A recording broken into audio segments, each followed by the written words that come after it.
Huh? See. Hey, everybody. I'm making a recording with my grandson, Thomas. Thomas is a smart young man. He's moved here from New York and he has a lot of information to share. He's making this old man a lot smarter, keeping me hip on the new hip things and all the new slang and what's going on. So I'm learning a lot from him, but he's learning a lot, I think, also while he's here too.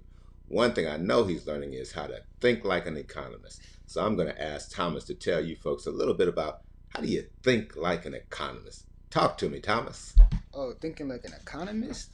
Well, for once, to think like economists, you have to weigh out your pros and cons. What are the good options and what are the bad in the options? And that's the basis of thinking like an economist. Weighing out the options, huh? Yes. Okay, looking at both sides of a thing, huh? Yeah. Okay. And anything that you learned particularly about economics that you think that you might be able to apply to your own situation? Well, most things that you learn in economy class, would be applicable to your own personal life.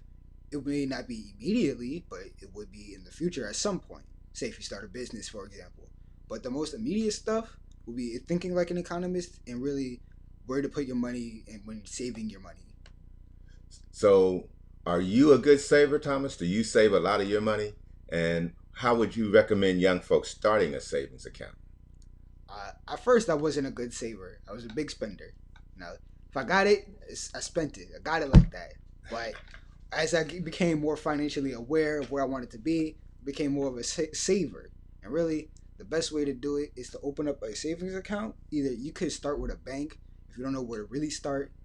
Open up a savings account with your bank, and then just have it automatically from your paycheck go to that savings account, You so know, that you don't look at it in your checking account. when I was young, we started off by having Christmas savings accounts. So we would save money all year long just so we could buy our brothers and sisters Christmas presents. Did you do anything like that when you were young? When I was young, no, not at all. No, you No, just waited till you got to be older before you started learning about this savings thing, huh? really, if any money that I got when I was younger was immediately spent on food or snacks and games, anything for myself, or if I had it left over, I would spend it on my siblings immediately then as well. But So, but as I got older, I realized, wait, I need more money. so now that you're older and more mature, are you better with handling money? Oh, most definitely. What do you do differently now than what you did in the past? That now, before I even spend the money, I just look to see if it's in budget. I create a budget for every month, actually every week, um, to really make sure that I'm staying on track with financial goals. I set a financial goal for the year, and then I budget each month out. And each week, I double check that budget to make sure I'm on track. So, are you on track? Are you doing exactly what you want to do with your money? I'm definitely on track with my money.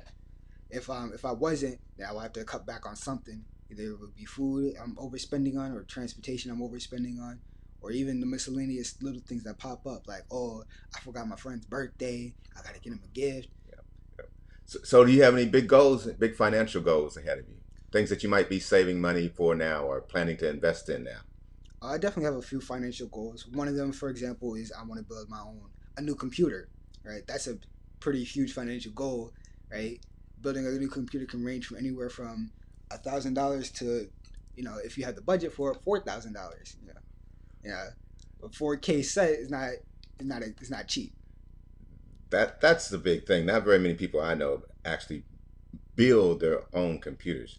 I'm a Mac guy myself, and I just want to go out and buy a new Mac. But it's going to be good having somebody in the family who actually knows how to build these kinds of things. So, what kind of degree do you have to be able to build computers?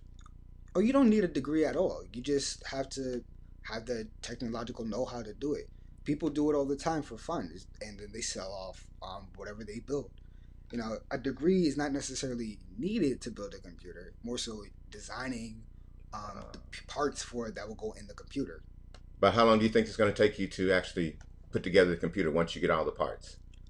To put it together, it shouldn't take more than a day, 6 hours at most. Okay. And your computer that you build will be just as good as the ones that I can buy in the store. Is that true? Yeah, if not better. If not better. If not better. Oh, if not better. well, 'Cause, that's something to look forward to. yeah. A young man in the family who knows about economics, knows about building computers. So, any final words that you have for our audience? Things that you'd like to tell them that you've learned about economics and that you can apply and they can apply to their lives. Um, Last words I would say is make sure you always weigh out your pros and options and think further in the future than what you would normally assess. There you've had it, folks. You've heard from my grandson, Thomas. He's giving you great information. I hope you take it and I hope you use it. Have a good day.